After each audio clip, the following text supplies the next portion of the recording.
వద్దని అలా కొడతానా సగం డబ్బులు కట్టి కట్టలేదు. ఇప్పుడు ఇస్తే ఇప్పుడే వెళ్ళిపోతా. డబ్బులు ఇస్తేనే ఉంచుకోడు, లేకుంటే నాకు వద్దానే వద్దు, ఉంచుకో. నీకే ఇస్తాను మరి. ఎన్ని వేలు కొట్టుకున్నావు నువ్వు? ఎన్ని వేలు పెట్టి ఇస్తున్నావు నువ్వు నాకు? నా డబ్బులు నాకు కడితే ఇస్తా, నీ డబ్బులు నీకు కట్టాలి. లేకపోతే ఎలా కొడతా. ఇగో నీ పిల్లని నేను తీసుకోబోతున్నా. తీసుకోపో. ఎన్ని డబ్బులు కట్టాలి నీకు? నా డబ్బులు నాకు ఎన్ని కట్టాలి? 5 లక్షలు. 5 లక్షలు. ఇంత ముందు ఎంత కట్టినా? 1 లక్ష ఇచ్చిన. 1 లక్ష కట్టినా. ఇగో నీ పిల్ల ఈ రోజు నుంచి నా పిల్ల అయిపోతుంది. వాటు వాటుకో, ఇలా పోయి చేతిలో పోయి, నా చేతిలో వాటు. నాకేం భయం కాదు. నీ పిల్లాన్ని నేను తీసుకొని పోతున్నా, నీకు 5 లక్షలు కొని 5 లక్షలకి ఇస్తున్నా. తీసుకో. ఇగో నీ పిల్లాన్ని నేను తీసుకొని పోతాను. మళ్ళీ పద్ధతి కూడా కూర్చుంటా.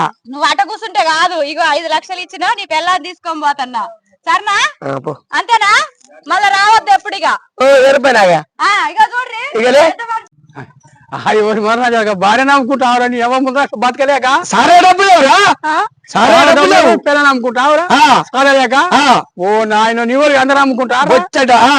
మరి ఎవరైనా ఎందుకు చేసుకున్నావురా? లంచా నువ్వు నిన్ను చెప్పాను. నేను అమ్ముకుంటా, నా ఇష్టం. ఇంకా 4 లక్షలు కడితే పట్టిస్తా, లేకపోతే అదే పట్టాను. పిల్లలు అమ్ముకుంటారా? 4 లక్షలు ఇచ్చిన తర్వాత సంగతి. ఓ దేవుడు, నీ అంటే దేశంలో నువ్వే పెద్ద మరి చెప్పాలి. అమ్ముకుంటే నీకు పెళ్లి చేయకపోదు. నేను ఇప్పుడు అడిపోయింది.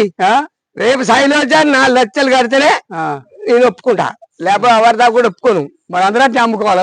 ఇప్పుడు అమ్మినా అమ్మినా డబ్బులు కడితే అమ్మినా చాలా పైసలు వేసాను నేను అనుకున్నా. సారా పిల్లలు అమ్ముకుంటారా? అమ్మలేదా? ఇతను ఇప్పుడు రేపు గంట కడతాది. కట్టను అమ్ముతావుగా? 4 లక్షలు కట్టే చేతికి లెక్క పెట్టి నీకు జ్వరం వస్తే ఎవరు చేస్తాడు? నీకు బోడని పెడతాడు, నీకు కూరని పెడతాడు, చిన్నమలేదా? నీ బట్టలు ఇస్తాడు. చిన్నమలేదా? ఇవన్నీ చిన్నమలేదా? నీకు జరగాల మాట్లాడతావు. పైసలు చేతికి రావాలా నీ చూస్తాడే.